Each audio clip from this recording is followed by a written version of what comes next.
स्वच्छ सर्वेक्षण 2025च्या पार्श्वभूमीवर मनपा आयुक्त सौम्या शर्मा यांच्या मार्गदर्शनाखाली अतिरिक्त आयुक्त शिल्पा नाईक यांनी बुधवारी बडनेरा झोनमधील प्रभाग 22 परिसराची पाहणी केली। शहराचा स्वच्छतेचा दर्जा उंचावण्यासाठी प्रशासनाकडून ही कारवाई करण्यात आली। अतिरिक्त आयुक्तांनी स्वच्छता कर्मचाऱ्यांच्या हजेरीची प्रत्यक्ष तपासणी केली। कामात दिरंगाई किंवा हलगर्जीपणा करणाऱ्यांवर कडक कारवाईचा इशारा दिला। नवी वस्ती, माडीपुरा, दुर्गापूर रोड, झिरी रोड, नाना नानी पार्क, जयस्तंभ चौक आणि बडनेरा बस स्थानक परिसरातील स्वच्छतेचे त्यांनी निरीक्षण केले। नाल्यांची साफसफाई, रस्त्यांवरील कचरा उचल आणि बाजार क्षेत्रातील स्वच्छतेबाबत त्यांनी अधिकाऱ्यांना तात्काळ सुधारात्मक पावले उचलण्याचे आदेश दिले। आरोग्य निरीक्षक मेघराज देंडवाल व सुमेध मेश्राम यांना स्वच्छतेवर सातत्याने लक्ष ठेवण्यासोबतच नागरिकांमध्ये जनजागृती करण्याचे निर्देश दिले।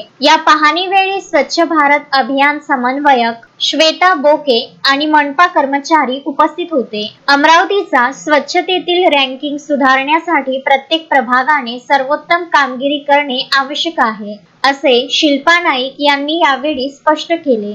शोएब खान, विदर्भ न्यूज, बडनेरा।